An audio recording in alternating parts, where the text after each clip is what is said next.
Well, this is the last story in a series of ghost stories that I wrote. And I hope you're going to enjoy it. I'm going to have to take it by episodes again, which is annoying. Anyway, here we go. The Strange Mourners by Marie D. Henry. And I don't have the date of when it was written, but I imagine it was the same years. Vance and Mary grew up in South Teddygush. When the men left to work in the logging camps for the winter, all the families gathered together for a farewell party, and it was soon noticed that Mary danced more with Vance than she did with the other young fellows.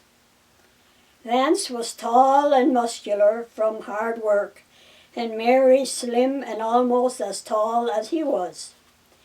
Vance's tanned, bronze skin and dark brown eyes contrasted handsomely with Mary's fair skin and sky blue eyes.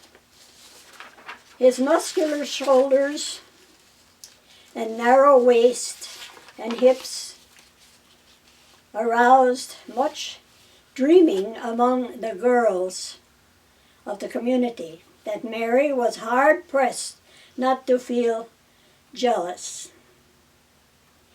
His jet black hair waved back from a deep widow's peak set off his high forehead, straight nose, and firm chin.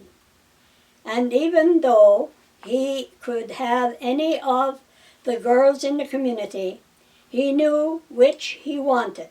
The girl who held his heart captive was Mary Todd. Mary Todd, in Vance's eyes, was the most beautiful girl in the community. The other girls were all beautiful in their own right, and Vance could not deny that.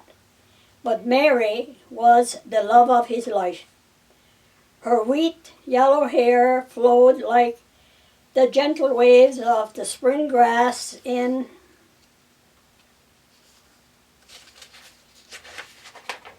the wind, down to her shoulders. It surrounded a face that glowed with eagerness for the excitement of living. Her eyes, blue as the sky, held all the mysteries of space in their depths.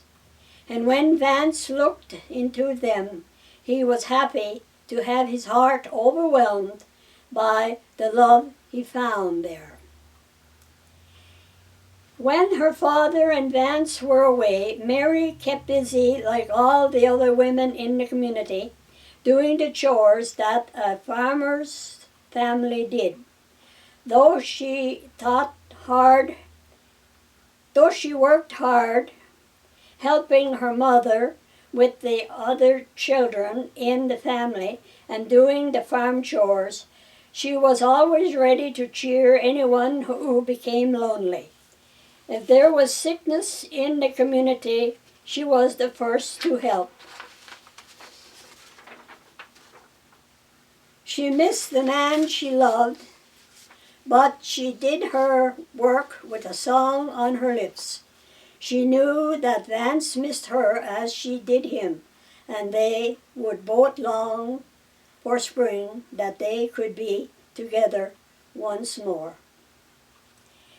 It was no surprise to the community when Mary's mother announced that Vance and Mary would be married after the spring drive. And as soon as Vance returned home, the wedding went ahead as planned.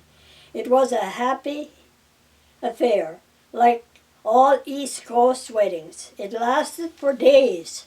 Everyone was eager for good food, dancing, and visiting.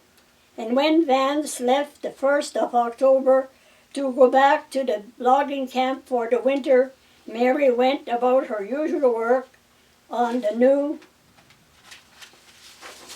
farmland where they had built their new home. The first snowstorm of the season came in November. It dumped 2 feet of snow on the community and the province. More and more snow forced the logging camps to close, and so it was that Vance found himself at home. The wind from the north pushed the snow into huge drifts. It was very difficult to get around. The snow kept falling and the cold grew worse. Finally, it turned a little milder and the people could go to the store for supplies. They visited and asked of each other's welfare.